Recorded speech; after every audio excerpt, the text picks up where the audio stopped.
You'll understand my story when you realize some blessings come wrapped in betrayal. This is the story of Evelyn May Carter, a 74-year-old widow from Jackson, Mississippi. For 48 years, she lived in the same white farmhouse her husband Henry built with his bare hands after returning from the army. That home wasn't just wood and nails. It was history, faith, and sacrifice stitched together by love. But as Evelyn grew older and her steps slower, her family's patience began to fade.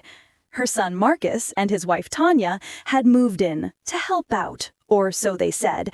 At first, Evelyn believed it. The laughter, the home-cooked meals, the sound of children running through the halls again. But soon, she realized something had changed. The laughter wasn't for her anymore. The meals weren't shared. And the whispers, they were about her. Mama's slowing down. She's forgetful. It's time she moved somewhere easier. Evelyn would sit in her chair by the window, listening, pretending she couldn't hear. But her heart heard everything. Then one morning, she overheard Marcus on the phone. His voice was low, sharp. "Yeah, the paperwork's almost done. Once she signs, the house will be ours. I'll handle her." Her hand trembled around her teacup. "Ours?" For more real stories of pain, truth, and redemption, subscribe now and hit the bell icon. Your support keeps these voices alive. That house was her and Henry's legacy, paid for by decades of sacrifice and Henry's military pension. Every brick, every board was theirs. That night, Evelyn prayed quietly at her bedside. "Lord, I don't want revenge, but I do want truth." The wind outside howled, bending the trees like it was listening. The next morning, Marcus entered her room with false sweetness. "Mama, there's some forms to sign, just hospital insurance stuff." He placed the papers on her lap and smiled too wide. But Evelyn was no fool. Her hands shook as she reached for her glasses. Her eyes scanned the fine print. It wasn't insurance. It was a property transfer. "You think I can't read, boy?" she whispered, her voice firm but trembling. Marcus froze, guilt flashing across his face. "Mama, it's not like that." "It's exactly like that," she said, clutching the papers. "You trying to steal the roof your daddy built with his hands, the roof that's kept you dry your whole life?" He snatched the pages back, frustration boiling over. "You're too old to live here alone. This house needs new owners. Me and Tanya can take care of it." Evelyn looked straight into his eyes. "You can't take care of something you never earned." That night, she packed a small suitcase, her Bible, Henry's medals, and a folder she'd never shown anyone. Inside that folder was something Marcus didn't know existed. Henry's original deed, signed and notarized in Evelyn's name. And not just that, a clause written in Henry's careful handwriting. "This property, under no condition, may be transferred without the full consent of my wife, Evelyn M. Carter, living or deceased." She smiled faintly through her tears. "You built this house for us, Henry, and now it's time for it to protect me one last time." As thunder rolled in the distance, Evelyn folded the deed back into the envelope and whispered, "The Lord sees everything, even what children hide in shadows." And for the first time in a long while, she slept peacefully, not because she was safe, but because she knew justice had already started its way home. For more real stories of pain, truth, and redemption, subscribe now and hit the bell icon. Your support keeps these voices alive. Sometimes silence is the best witness because it hears what lies try to hide. For 2 days, Evelyn kept quiet. She moved slowly through her home, pretending she hadn't read those papers. But inside, a storm brewed. The same hands that had rocked Marcus to sleep now trembled, not from age, but from betrayal. On the third morning, while Marcus was out running errands, Evelyn walked to the corner of her street. She wore her faded church dress, the one Henry said made her look like spring after rain. Her cane tapped steady against the pavement until she reached a small law office. Carter and Jones, family law, since 1968. The receptionist looked up kindly. "Ma'am, can I help you?" "Yes, dear. I'd like to talk to someone about keeping what's mine." That's how she met attorney Lisa Brooks, a young, sharp black woman who reminded Evelyn of herself back in her 30s. "Mrs. Carter," Lisa said gently, after reading the old deed, "you have every legal right to this property. If your son tried to transfer it without your signature, it's fraud, plain and simple." Evelyn took a deep breath. "Then I'd like to teach him that truth doesn't age, it just waits." Over the next week, Lisa helped her draft a plan. They didn't confront Marcus yet. Instead, they watched.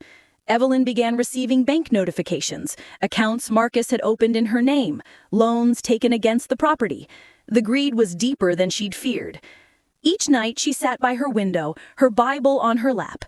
"Lord," she whispered, "I won't fight with anger, but I will stand in your truth." Then came Sunday, family dinner. Tanya had cooked her usual baked chicken, though her smile didn't reach her eyes. Marcus poured himself a drink, his voice slick as oil. "Mama, I talked to the realtor. Once we sell the house, we can get you into a nice senior home. You'll love it there. Less work, more comfort." Evelyn raised her eyes slowly. "You mean once you sell the house?" "It's for your own good, Mama." Marcus tried to sound caring. "Your own good." Evelyn chuckled softly. "You think robbing your mother blind is good?"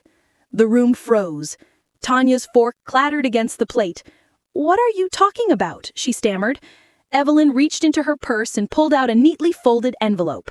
"These papers say your husband already sold my home without me signing a single line." Marcus's face drained of color. You don't know what you're talking about." "Then you won't mind if I call Ms. Brooks in here," Evelyn said calmly. "She's been waiting outside." The front door opened. Lisa stepped in, confident, professional. "Good evening," she said, placing a folder on the table. "I represent Mrs. Evelyn Carter. And as of now, Mr. Marcus Carter, you are under investigation for financial fraud and elder exploitation." Marcus's glass fell from his hand, shattering against the floor, just like the lies he'd built his comfort on. Evelyn stood, her voice trembling yet strong. "I gave you life, Marcus. I gave you love, but I will not give you what your heart didn't earn." Lisa turned to her, whispering softly, "You did the right thing, Mrs. Carter." Evelyn nodded. "I know, because right will always rise, even if it's carried by old hands." That night, the papers were filed. The house, legally frozen. The investigation, underway. And for the first time, Marcus realized his mother wasn't just an old woman with a cane. She was a fortress built on truth. For more real stories of pain, truth, and redemption, subscribe now and hit the bell icon. Your support keeps these voices alive. Sometimes, when truth walks in, lies trip over themselves trying to run. Days turned into weeks. The investigation had begun. Marcus avoided the house, and Tanya barely spoke. The laughter that once filled Evelyn's home had been replaced by whispers. Whispers of shame, fear, and guilt. One chilly afternoon, Evelyn sat by her window again, knitting the same half-finished scarf she'd started months ago. Her cane rested beside her chair, her tea steaming quietly. She looked peaceful, until a soft knock broke the silence. Standing outside was Mr. Harold Jenkins, her late husband's old friend and next-door neighbor. A kind soul in his 80s, his eyes carried both sadness and truth. "Evelyn," he said gently, "I didn't want to be the one to tell you this, but you need to know what your boy's been doing." He handed her a small folder. Property documents, fake signatures, and even text messages between Marcus and a real estate agent. Evelyn's hands trembled as she turned each page. "So it's worse than I thought," she whispered. Harold nodded. "He planned to transfer the funds offshore before the investigation could stop him. I heard him arguing on the phone about it last week." Evelyn sighed deeply. "My son's been chasing comfort while standing on his mother's heartbreak."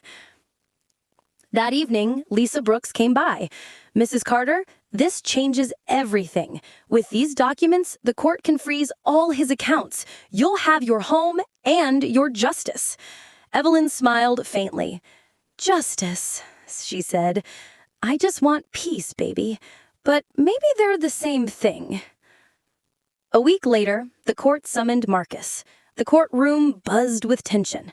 Evelyn sat in the front row, her church hat perched proudly, her cane beside her.